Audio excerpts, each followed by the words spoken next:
authority to claim somebody else's house or car. We don't have that authority because it's not ours. That's stealing. That's usurping.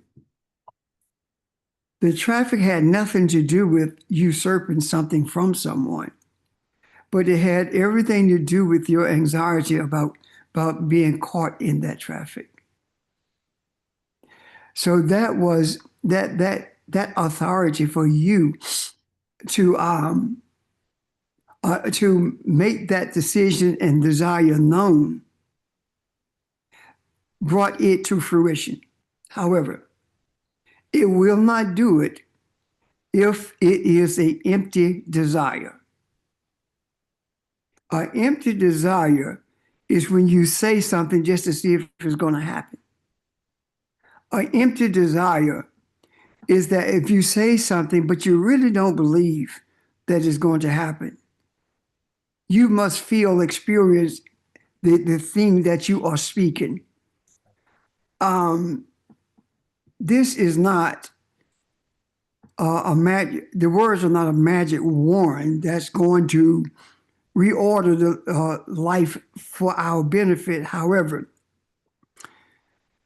when we are speaking it based upon the frequency that we recognize as being Elohim, and the thing that changes or alters is the energy, the frequency of the unicity that we have with the universe when we are deeply seated in our belief that we are Elohim. Does that make sense, or am I being convoluted? No, that makes sense. I agree. So when you ask the question from you as to how do we know when we're shaping and when we're not, that is not something I can say for you. That is something you have to deal with for yourself when you're making statements of desire, expressing desires for your life as you live in this world as one. The many takes care of itself. But when you live as one, that is when you begin to have doubts, or you take those doubts and gain the strength from them that will enable you to embrace the reality of who you are. In some cases, it may take time for you to do that. However, if we can remember something, that Elohim cannot speak something verbally or desire something that doesn't happen. Because Elohim only desires those things which are beneficial to humanity, inclusive of us also. So Kathy's desire about the traffic was beneficial for her anxieties. But she doesn't know who else that also impacted who had the same anxieties. Does that make sense? Yeah. Yes. Yes, it does. So be mindful that our desires are to be inclusive of all the people on earth, whether we are in Spartanburg looking at traffic or in India, it doesn't matter.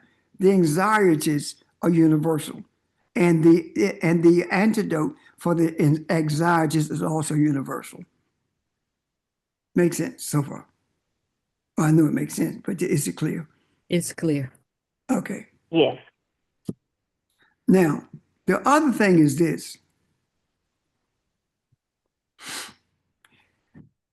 Nothing can happen to you that result in you being a victim or you being sabotaged. The only time that we see things as being sabotaged, and when we engage in victimology, which we have been doing when we were talking about our trauma and not recognizing what we recognized yesterday in terms of trauma. Elohim cannot be victimized. Can you imagine God being a victim? No. So how can you be a victim if you truly believe that that's who you are? And that's something I believe will help if we remind ourselves of that. Yeah. We saw ourselves as being victims because we were told that we were victims. We were told that we were victims of slavery. We were told that we were victims of a whole lot of other stuff. And we embraced it because we didn't know who we are. And when we realize that, that is when victimhood ends and righteousness begins for the benefit of all, especially those who are the ones who mete out the pain and suffering for humanity. When we see that that's a sickness, then we heal that sickness. Yesterday, when we were on the phone with the people from California, something was said, and the brunt of it touched me after we had gotten off the phone. Audrey, do you remember the statement that you made in terms of the forgiveness yesterday?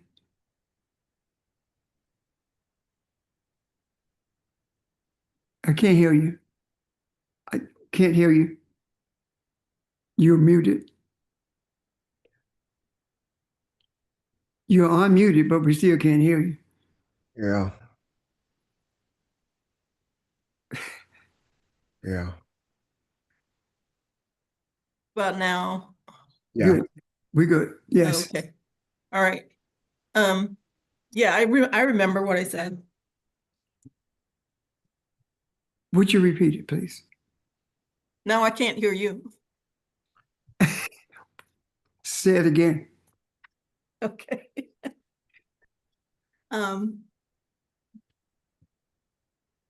I said that we had talked about yesterday, not yesterday or Saturday, that in terms of our dealings with other people and all the racial stuff that has happened, it's our responsibility to forgive people so that they can move beyond their own guilt or fear or whatever is holding them back. So forgiveness is a two-way street. It's for us to release ourselves from bondage, and it's for us to release the other person from bondage also. That's basically what I said. I don't remember exactly, but anyway. Okay. The main part of that came back to me was when you said that you were referring to something or responding rather to something that Eric had said. And he was very emotional as he was stated that he received that. And I did not immediately understand the veracity of what you said. What the cosmic mother, the feminine aspects of our ancestors spoke those words yesterday. And the image of the European male who has been the leader, not him personally, but the energy of it that has caused the havoc, the problems, and wreak havoc on everything, said that I accept that. And what dawned on me is that the mindset of the European recognized what it was guilty of and accepted the forgiveness for having done that. And I know that this was not something that came from, well, as the scriptures say, flesh and blood. I know that was revelation from the Akashic consciousness that brought you to the point of saying that. And him receiving it, my expectation now is not a desire, it's an expectation. And that's a huge difference. My expectation now is to begin seeing an increase in European males with that mindset of the Neanderthal beginning to come to grips with what they have meted out or what they have embraced without even knowing that they were embracing it because they were so accustomed to stand in the mold in which they were raised or stand in that come on, help me somebody. Stand in Comfort zone. the comfort zone that they were reared in. And now, by virtue of embracing what the cosmic mother offered, has moved them out of that comfort zone. And we're going to begin to see more and more people, males, white males in particular, voicing their discomfort with having been comfortable with their privilege. I hope I'm being clear enough for you to grasp what I'm attempting to say. My idea of this is my knowledge of this based on the ancestors is that yesterday we had a huge shift in our focus, which started yesterday morning when we were talking about not focusing on our pain, but looking at the pain of those who are truly suffering and not knowing it. And then that shift gave us, and the reason I say it gave us, because there are some people with whom I've spoken since yesterday, and that shift gave them a clearer vision as to what it looks like to be Elohim. To bring comfort to the discomfort so that they can be more uncomfortable. Meaning that discomfort causes them to seek. And in their search, the things that we have put in the macro, the understanding as to who we are, they began to embrace that. And they began to acknowledge that they are embracing it. And that is when we began to see manifestations of change. And the acknowledgement of embracing it that they have not paid any attention to is every single time that a European or a Hispanic says, "Where are the Black people?" What they're asking is, where's God? Has God abandoned us? Has heaven been shut up? Has God turned a deaf ear to us?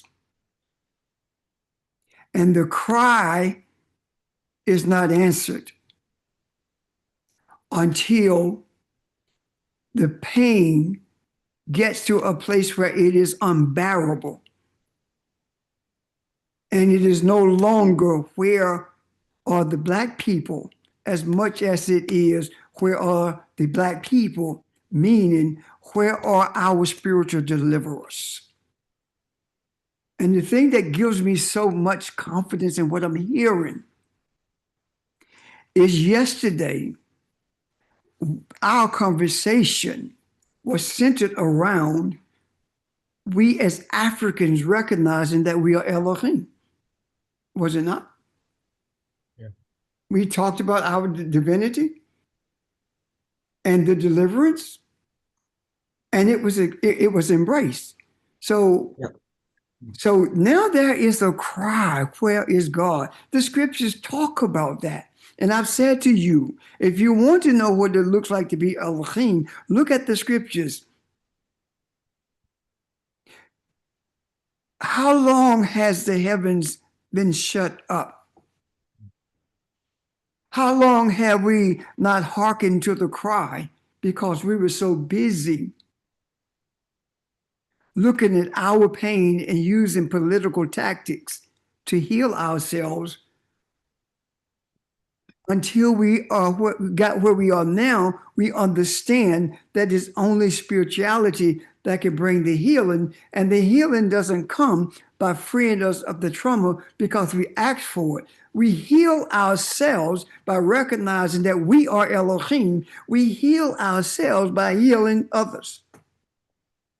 If we cannot embrace the ones that we say we have forgiven and treat them as though nothing happened, and making an effort to bring them to an understanding as to who they are in relationship to who we are.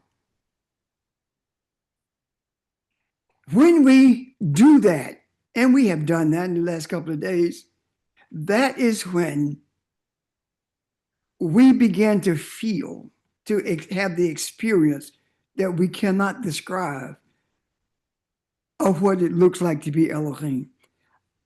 I see it clearer now. It's another way of saying I'm having that experience, but I can't describe what I'm feeling. But I'm clearer on the reality of who I am. Does that make sense? Yeah. And I think that was in depth yesterday, something we discussed.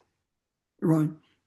No, I just wanted to go back, Pastor, and make sure Kathy's question that she's okay with it. And I think Audra had a response to it as well. I just wanted to make sure to tie everything I together. didn't. I didn't know. Yeah, Okay. I just want to tie everything together to what we're talking about here. Okay.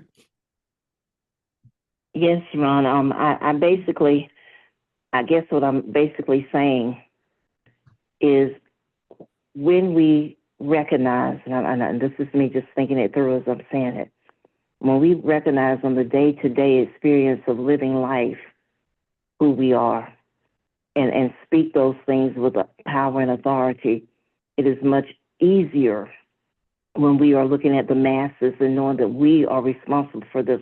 It's much easier for me to embrace that when I can embrace one-on-one what I'm doing every day in my life, that I never stop being Elohim. That's who I always am. And not looking, like I said, stop looking at, oh, this was a bad day today because all these things happened. Maybe it was a bad day today, and this is me looking at how I look at it now, because I passed up every opportunity to be who I am and redirect that energy and change it. And that's what I'm learning about the day-to-day walk with me. And Yeah. when I get that day-to-day walk to align and let me put it this way, when I get that day-to-day walk to stay on the same frequency that I'm on right now when I'm on this phone with y'all, then I can know that I'm Elohim, and in every aspect, in every situation I find myself in, and the struggle is no longer real with that. That's the way I'm seeing it now. And so that's why I wanted to lay it out that way, because it takes, for me, it takes what I'm going through each day to show me that, yeah, we've got this. We really are Elohim. We really are doing these things, because it's hard for me to jump to the big picture if I can't get a handle on the little things day to day. So Yeah, yeah, I appreciate that. So yes, that did lay it out clearly for me. Thank you. thank you. Thank you. What I wanted to add, Kathy, is I'm glad that you presented it and characterized it as opportunities, because when opportunities are presented to us, we can shape them. Yes. That's what opportunities are for, is for us to realize who we are. So we do have the opportunity to shape them. When I said what I said yesterday in the California thing, that wasn't me trying to shape it. I was just thinking about, gosh, I wasn't even thinking about Eric, really. I was just thinking about, what we had talked about and what our spiritual responsibility is. And that's why that came out of my mouth.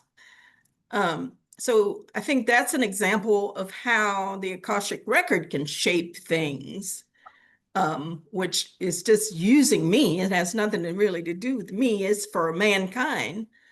But the other thing I had mentioned yesterday was something I keep coming back to me from the Shabaka stone. And this is why I say we can shape opportunities when we have them, because I'll just read it real quick. It says, "It is Ptah, the very great, who has given life to all the gods through the heart and through the tongue." So if we're God, we have life through the heart and through the tongue. And it says, "Sight, hearing, through our eyes, through our hearing, through our breathing, they report to the heart, and it makes every understanding come forth." We hear, we see, we meditate. That's how our understanding comes forth. As for the tongue, it repeats what the heart has devised. So if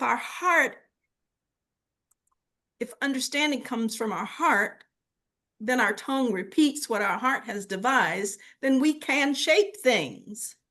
If we understand who we are, if we understand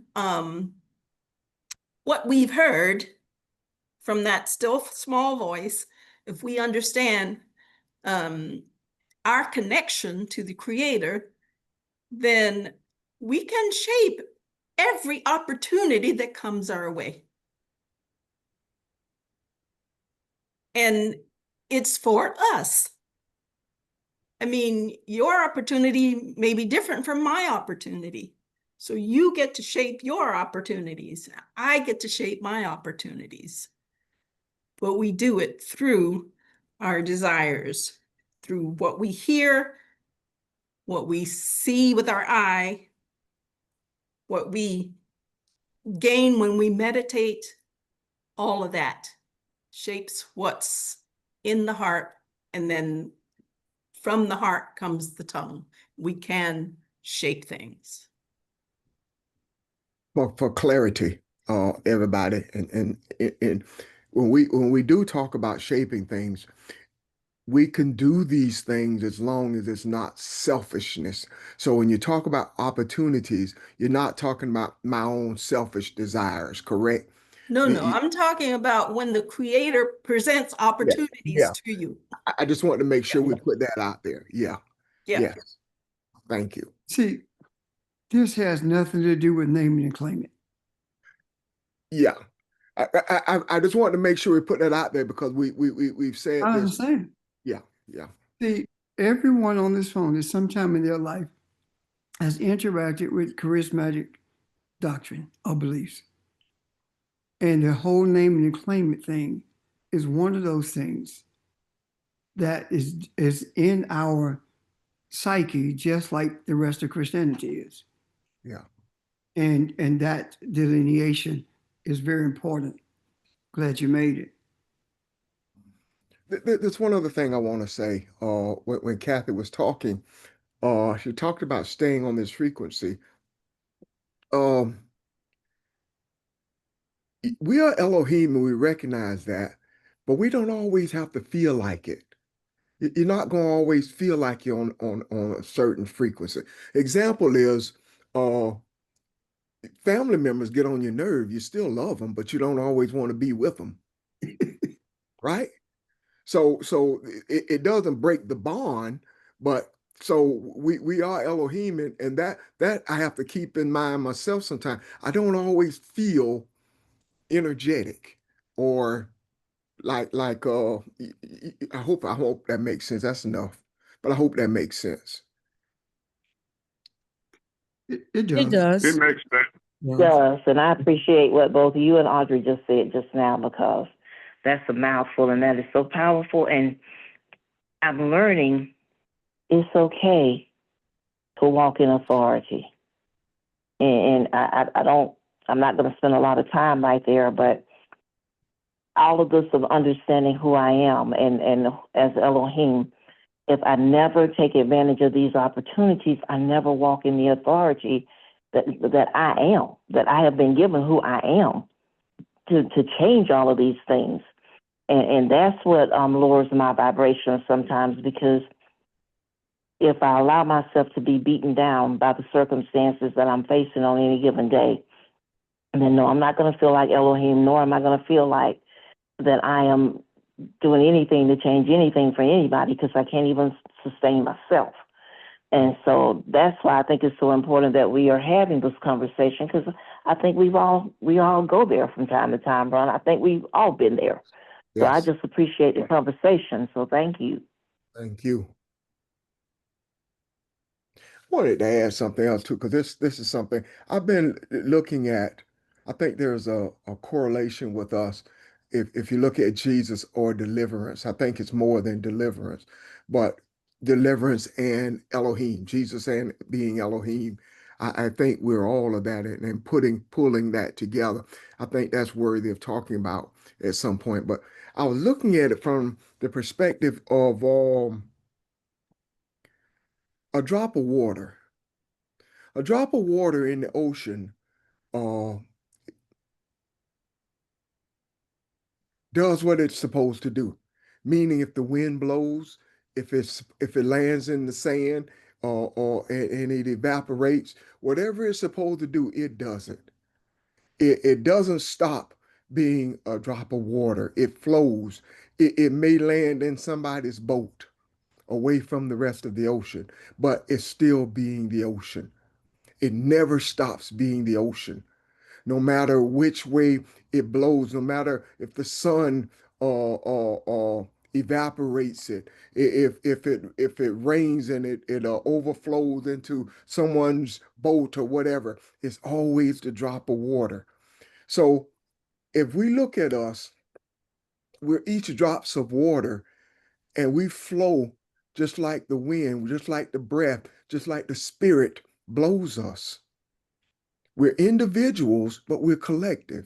So Kathy's spirit or her utterance may sound different than mine, and mine is different than pastors, and pastors is different than Audrey's, and so forth. But we never stop being the ocean. And I think sometimes when we look at that, and we're at a place that may not totally be comfortable to us yet, but please remember or just see that we're in the right place.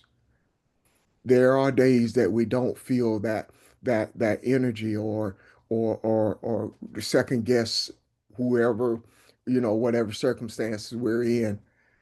But as long as you see that righteousness and doing what is right and treating people the right way is your focus, then you're always in flow with who you are. And nothing else can change that. Nothing else matters. So that's just one of the things that kind of helps me on my job, because getting up at 4 o'clock in the morning and going into that place isn't always a fun day, or have my higher self shining, you know, but I know who I am, even then. I hope that makes sense. It does. Most certainly. We, you know what the difference is that now we have this sense and unction as to what it feels like or what it looks like to be Elohim. On those days when you don't feel it, you don't feel hyped, or you're not experiencing what you have experienced or what you do experience when you're focusing on who you are. The best part about it is there were days when you were not energetic. There were days when you were down. There were days when you felt like the whole world was against you and circumstances continued to roll off the press one after the other, and you didn't know what to do with it. At that time, there was nothing for you to refocus on because you did not know who you are. Yeah. But now, it doesn't matter. Every circumstance, as Catherine said, is an opportunity. Every down day is an opportunity to remind you who you are.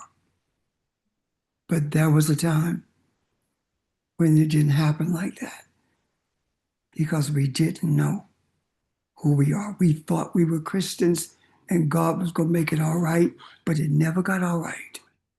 But now, the focus is different. Yeah.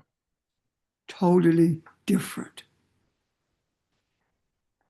I listened at this lady. Some of you probably are familiar with Tabitha. She's on several platforms, and a couple of days ago, I listened to something that she said. Up until a couple of days ago, she was always talking about her being a Christian and her strength as a Christian, and that's the source of who she is. And a couple of days ago, she said, "You've heard me talk about being a Christian," and this is not her exact words, but this is what she was saying. "I am no longer a Christian. When I look at Christianity and see Charlie Kirk and see white nationalism, I see now that Christianity is a white supremacist religion, and I want no parts of it. I am spiritual. I am a spiritualist now." And she said, you see this cross that I always wore. I'm no longer wearing this cross because I'm not a Christian. This is what I'm wearing. And she opened a box and took out an ankh and said, "This is what I'm wearing from now on because this is the source of my spirituality." Hmm. Where did that come from? Where did that come from? That's a message that the energy that we are constantly putting in the macro is influencing more people than we think. Question was asked to me. I can't remember who asked that question. Oh, yes, I do. Yesterday. Eric asked the question, what percentage of Black people you think are, I think he said, awakened to where you are, what you guys believe, or something like that. And I said to him, not many, but it doesn't matter. Why would I say it's not many, but it doesn't matter? Tabitha is realizing who she is, but she does not necessarily understand the roots of what she was saying. She has been awakened to the reality that religion has been an oppressor and only spirituality can free us. And there are more people like that. And they may not talk about the things in Kemet that we understand. It's not necessary. But they're being awakened to something. And for her to speak like that so openly and follow up with it unapologetically says to us that people are awake. They don't have to talk like we talk. They don't have to see what we see, but they are having experiences of spirituality, of the presence of Elohim that they cannot explain. They can't articulate it, but they know it's different. Their experiences are different. And that is because the African has been awakened to the reality that it is Elohim. And that is what she's experiencing without really understanding what it is. Does that make sense? Oh yeah, it does. It does. And there are any number of people who are in the same space that she's in. I do believe that this discussion that we've had in the last 3 days about Elohim and the experiencing the clarity that we're getting with it is because it's going to take the united frequency, or let me say the united energy of all of us to be able to offset the impending danger to humanity. And whether you can articulate it or not, you know what your experiences are when we talk about what does it look like to be Elohim. You may not be able to articulate that, but you have an experience with what it looks like. And is that experience is that sense of being the deliverer for humanity is all that it takes to stand in the gap so that humanity does not have to undergo the totality of abuse that is being planned for us worldwide.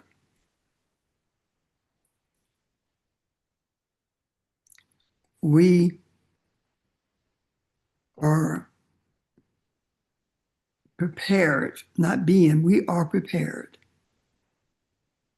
for what is impending. And we approach it now without fear, without doubt, without even thinking about what the outcome may be for us. The focus is humanity.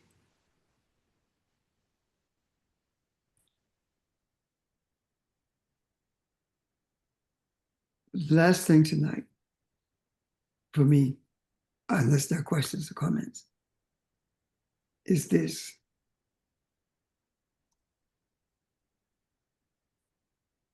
The cry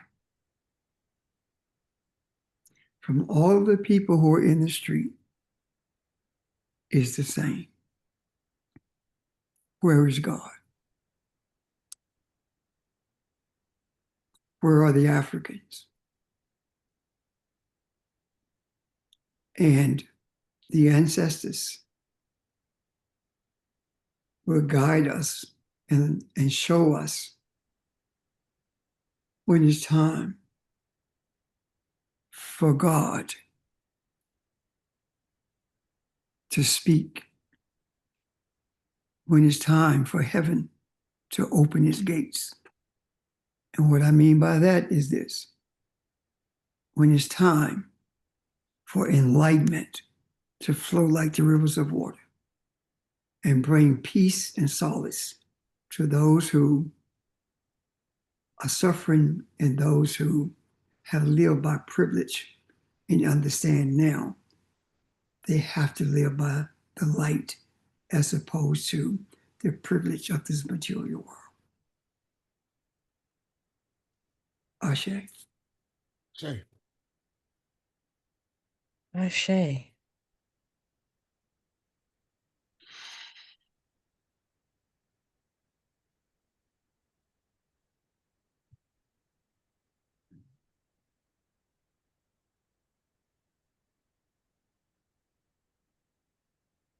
Questions or comments, anyone?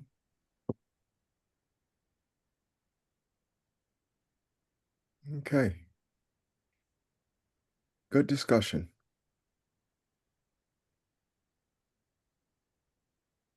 I hope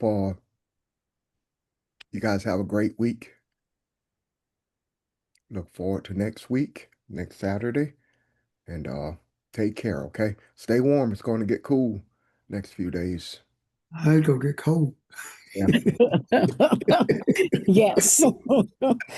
Thank you, everyone. All right. Thank you. Have a great day. Good evening. Everyone, Bye-bye. good night. Thank you. Bye, everybody.